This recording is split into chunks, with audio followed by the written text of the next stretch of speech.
There is nothing called Hausa Fulani. You are either Fulani or you are Hausa. It's like saying somebody is Yoruba Igbo or Igbo Yoruba. You are who you are. You cannot be straddling things and doing style bender. But this style bending is part of the lie that we have told ourselves, embraced, acculturated, and today we are attesting. What happened? 2003 election was coming. Obasanjo, with his undemocratic posture, scrambled them. They were so scared of his behemoth. They knew there would be no free and fair elections. They knew. So they mobilized using religion. In Borno particularly, the then governor tolerated, even if he wasn't, and I can't speak to it, but he tolerated Boko Haram to the point where he admitted one of them into his cabinet. That was the one that went back to their camp and told the rest that it is Gidan Barawo that is sent into the house of thieves. That was what he called the executive council in Benue and in Borno. That was the beginning of the schism between the political masters in Borno, who facilitated the growth of the militant group known as Boko Haram because it was politically convenient at the time. Those are the lies that were told. And these are the harvests that we are all reaping today. Before the British came, there were two dominant Islamic empires in northern Nigeria. The evil you are seeing today in the Middle Belt has its roots in lies that were told long ago. Lies that have become normalized. They will tell you today that there is no genocide in northern Nigeria and in the Middle Belt. Lies. But the original lies did not start with the genocide. It started with an original lie. You know what that original lie is? One Nigeria. One North. The lie of the monolithic northern Nigeria. That original lie is what has battered the legitimization of what is today a genocide. And I will explain myself. To understand Nigeria, you have to understand the lies that sit at the bottom of what we call a state. But the contradictions, the harvests, are the things that I need us to focus on today. But sometimes to understand the harvest, it is critical that you understood the seed, the original lie that was told to legitimize the evil. That harvest is born of seeds that were sown. And for you to understand this harvest of lies, you sometimes would have to connect with the seed. The evil you are seeing today in the Middle Belt has its roots in lies that were told long ago. Lies that have become normalized. They will tell you today that there is no genocide in northern Nigeria and in the Middle Belt. Lies. But the original lies did not start with the genocide. It started with an original lie. You know what that original lie is? One Nigeria. One North. The lie of the monolithic northern Nigeria. That original lie is what has battered the legitimization of what is today a genocide. And I will explain myself. Those of you in the southern part of Nigeria, religion is a matter of faith for you. But you wallow in ignorance when you treat religion as a matter of faith for the northern Christian. Religion is not a matter of faith for the northern Christian. It is a matter, hear me and hear me clearly, it is a matter of identity. For you to understand these, I must give you the historical context so that you might begin to have perhaps a better appreciation for the issues and stop denying the truth of what is essentially the harvest of the lies that were sown. Before the British came, there were two dominant Islamic empires in northern Nigeria. When I use the word northern Nigeria, I have dragged it as far as the river Niger. There was the Kanem Borno Empire, and there were multiple Hausa states. And then the Fulani clerics of the Hausa state, uniting under the banner of Uthman Danfodio, launched the jihad. And that jihad is at the bedrock of the Sokoto Caliphate. So before the Sokoto Caliphate, you had a collection of Hausa states, all centralized under the jihadi flag of Uthman Danfodio. So essentially over time, they classified two empires. The one that was there originally, the Kanem Borno Empire, which spanned the Sahara.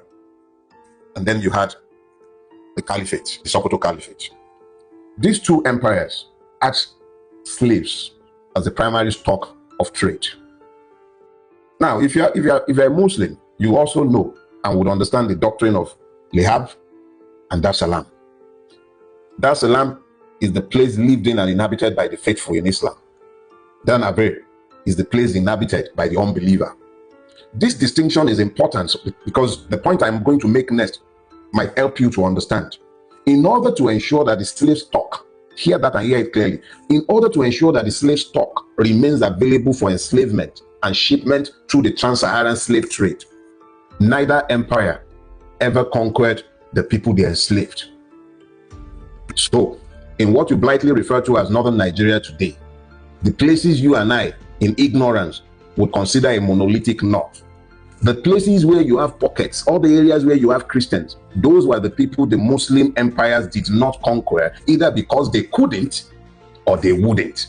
There were kingdoms existing in that axis, the Jokons, the Tivins, the Idomas, the Land. There were quite a few, either because of terrain or because of their own sizes or military prowess. The Fulani, neither the Fulani nor the Boronos would conquer them. By the time the British came, these persons embraced Christianity, and that is the identity for them that distinguished them from their former oppressors. Hausa language was a lingua franca, but it was not the language of their conqueror.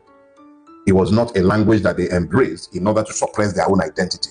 And that is why across the vast place known as the Middle Belt, which comprises by far more than most of you realizes, you have indigenous Christian populations who refused to convert to Islam, which they considered the language of their enslavers, and they were not converted before the British came, either because their enslavers could not conquer them because of the terrain or because of their own capacity to resist capture. Now, this did not stop, particularly the Fulanis, from building garrisons in areas where they would raid for slaves. So you have Fulani garrisons, places like Cotton Carfe, Lafia, places like Suleja, quite a few places that came out essentially out of garrisons built by the Fulani, who would traditionally come around just before the harvest in order to ensure that the people they were keeping enslaved had poor harvest and did not have the peace to harvest, because starvation was one of the weapons. I recall hearing Bishop Hassan Kukar speaking to one proverb that evolved from his culture, where when you are eating too quickly, they say, are the Fulanis coming? Because you had to eat your food quickly and go into hiding, because historically they would come during your most vulnerable season when you need to harvest, and that is when they will come to harvest their slave stock, and that is when they will come grazing their cattle on the farms. So when you see this happening now, understand that it's following an historical pattern. So when they speak about a genocide and they label it a Christian genocide, understand that it is a continuation of the conquest that had been in place before the British came. That is what you're seeing today. The fact that this hegemony holds power in the country today means that you are going to have all kinds of persons denying what is going on. But do not fool yourself. What you're seeing today is the harvest of lies, the ones that we had embraced over years and that we had told ourselves and refused to admit to. That is the harvest of the Middle Belt lie. The harvest of the Kanuri lie is Boko Haram. Let us be clear. Let us be clear. It was in this country that Boko Haram, for you to understand, go back to 2002, when what Obasanjo referred to as political Sharia was taking hold. What happened? 2003 election was coming. Obasanjo, with his undemocratic posture, scrambled them. They were so scared of his behemoth. They knew there would be no free and fair elections. They knew. So they mobilized using religion.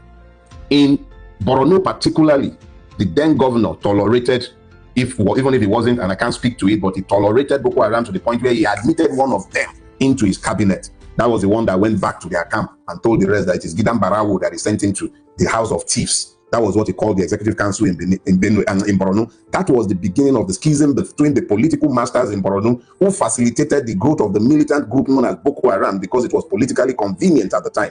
Those are the lies that were told. And these are the harvests that we are all reaping today. Let me tell you something. Go back into your history. There is a conference known as the Lancaster House Conference. This was the time and the conference that Obafemi Awolowo led the northern and southern minority groups to. The myth that the British and the Kanuri and the Fulani were selling was that there are only three. There were only the only tribes in Nigeria, the only ethnic groups in Nigeria, the Kanuris, the Fulani, Hausa Fulani. That's another lie. They fused the groups together. Hausa Fulani. There is nothing called Hausa Fulani. We're still harvesting the fruit of that lie today. There is nothing called Hausa Fulani. You're either Fulani or you're Hausa. It's like saying somebody is Yoruba Igbo or Igbo Yoruba. You are who you are. You cannot be straddling things and doing style bender, but this style bending is part of the lie that we have told ourselves, embraced, acculturated, and today we are attesting. So Obafemi Awolowo it was who then took the minorities, the TVs, the Dukuns, the different minorities in the north, and took them to the Lancaster House Conference to prove the lie that there is nothing, all this lie about there being only like 4 or 5 ethnicities in Nigeria is a lie, that Nigeria is a nation of multiple ethnicities and nationalities, that this diversity can only be dealt with in understanding that federalism is the only way forward. That was the root of federalism in Nigeria. But of course, one Nigeria, it is no longer convenient to recognize our diversities and allow ourselves to build a country recognizing these diversities. It is no longer enough to want to be a red rose, as Oscar Wilde said. You must not only be a red rose, every other flower in the garden must be red, and they must be roses. That is the idiocy that has landed us where we are today. That is what has brought us here today. Look, when you plant lies, you're bound to harvest mysteries. Are they the only ones who have planted these lies? I'm afraid not. The Igbos planted their own lies. The Yorubas too. Every one of us. We planted our lies, but let's speak to the harvest of lies. Because when you plant, seed time, harvest time. We're harvesting now. So what have we harvested in the Southeast? I'll tell you. Planted grievance politics. Instead of investing in men of vision to lead, you invested in hungry men who leveraged your hunger to build and feather their own nests. Across the length and breadth of Igbo land, men who have proven themselves capable of achieving the impossible with little have been unable to synergize and build a society that is sustainable. The worst of you, knowing the rest of you. And don't worry, I'm looking right in the mirror because it ain't much different in my neck of town. The children of Awolowo. The God who could see that what would save us was the weaponization of knowledge. Awolowo built schools all over the place, encouraged communities to take their fate in their hand. You know how many community colleges we have in the Southwest? Community grammar schools. He built all kinds of things. I went to my mother's village, the school in my mother's village, Infinity. I keep saying it and I say it without any fear of contradiction. It is better than 99% of the schools that are in Lagos State, even the more expensive ones. And I say that without blinking, because that is just the truth. And that was the level of education that was available in all the village schools in the Southwest, based on the vision of one man. One man.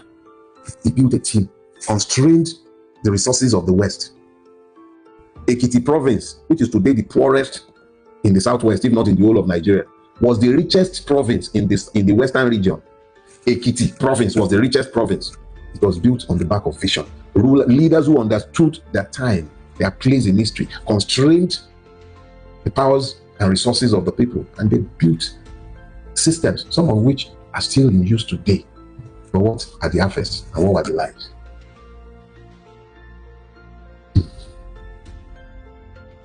We saw the truth and we kept quiet. And we have kept quiet because it's one of our own. And whenever it's one of our own, evil becomes subjective. And since the collective lost power in 2003, what have we battered? A monster who has turned the best of us into Agberos, Alatenujes who cannot even speak the truth again. You see men with grey hairs everywhere, capable of speaking the truth. Existential, lost to their lost. The truth is no longer the truth because they are eating. And of course, how do you go about the business of talking when you are eating? Our Agbalagdas become Agbayas. If you know the meaning of Ogboni, you would understand what has happened to us. Ogbo, somebody who is old. Ogboni, Entotitata, somebody who is old, tempered, wise. What has happened? Where are they? Wisdom suggests that you have the capacity to see what will happen tomorrow. Are they seeing a good tomorrow? Is that why they are all quiet? Where are the others? Of course, they become appointees of government. You'll find them at parties. They have become TikTok content creators. Others. Where are your enjoys? Value of Omoluabi lost. Appropriated in pursuit of the legitimization of evil. You see idiots who look at someone like me, be calling me Omale Yoruba. To be a normal corner, you have to be an idiot, parroting nonsense. That's the harvest of lies. You go to our provincial towns, everywhere Okada, nothing productive happening, no trades learned. I grew up in Ibadan, the largest of our cities, and I say this without any hesitation. There were no Yoruba beggars in the Ibadan I grew up in. None. Was there poverty? Yeah.